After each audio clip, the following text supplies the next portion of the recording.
अस्सलाम वालेकुम गाइस, आज की कहानी बहुत अच्छी, सबक आमूज़ और नए अंदाज में है। उम्मीद है आपको पसंद आएगी।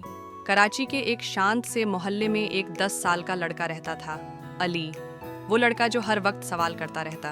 मामा, एक बात बताए ना। हाँ मेरे छोटे साइंसदान, क्या पूछना है? ये आसमान नीला क्यों है?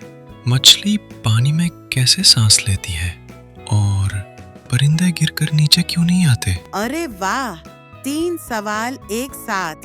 तुम तो लगता है पूरे अखबार का इंटरव्यू लेने बैठे हो। नहीं मामा, बस ये सब दिमाग में गद्दी कर रहा था। बेटा, सब सवालों के जवाब एक दिन मिल जाएंगे, लेकिन याद रखो, सवाल करना ही सीखने की पहली सीढ़ी है। मामा, ये बादल ऊपर कैसे ठहरे रहते हैं? और ये चांद क्या वाकई हमारे साथ चलता है? बेटा, सब सवालों के जवाब एक दिन मिल जाएंगे, बस दिल में तजस्सुस जिंदा रखो। उस दिन बारिश हो रही थी, स्कूल बंद था। गलियों में पानी बह रहा था, पुराने आम के पेड़ से पानी की बूंदें टपक रही थीं।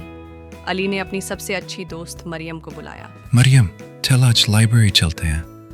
बारिश में किताब पढ़ने का मजा ही अलग होता है। चल, लेकिन वापसी पे भागना पड़ेगा, वरना मामा कह देंगी बारिश में भीग के बीमार होना था।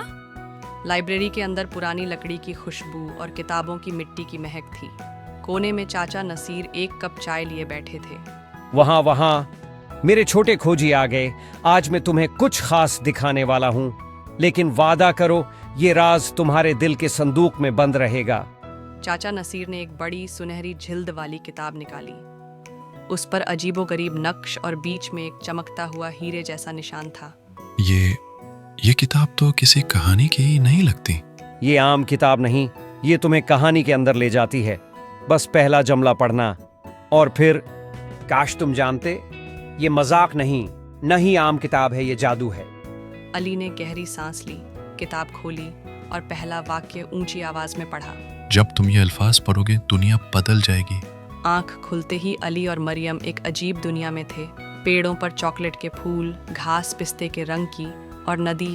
वाह, यहाँ तो हर चीज खाने की है। तुम्हारा तो जाने का दिल ही नहीं करेगा। खबरदार, हर शय खाने के लिए नहीं। ये मीठा तुम्हारा इम्तिहान है कि इस दुनिया का बादशाह चाकू खां है, जो लालची लोगों को मीठा पत्थर बना देता है। अचानक एक बच्चा दौड़ता हुआ आया। मेरा भाई, वो ज्यादा चॉकलेट खा के पत्थर बन गया है, प्लीज मदद करो। चलो मरियम, हमें चाकू खान से बात करनी होगी। वो महल पहुंचे।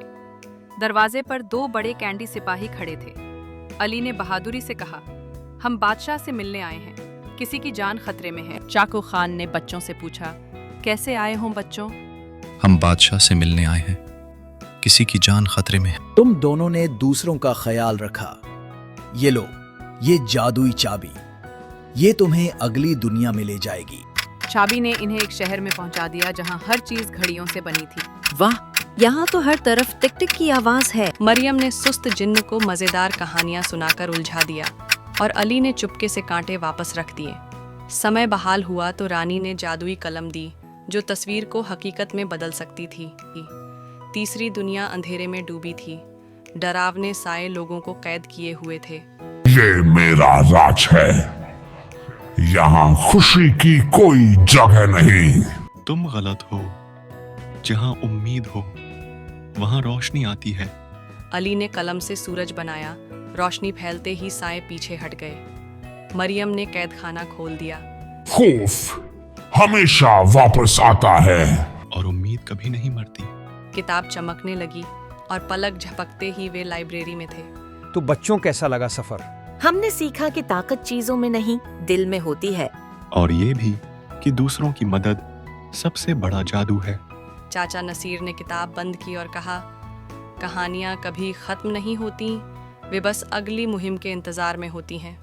Hello friends, thanks for watching this video. अगर आपको यह वीडियो पसंद आया है तो प्लीज़ लाइक, सब्सक्राइब, कमेंट्स करें इस वीडियो पर। और हाँ, शेयर करना भी ना भूलें। और भी मज़ेदार वीडियो देखने के लिए नीचे दिए गए बेल आइकॉन को दबाएं।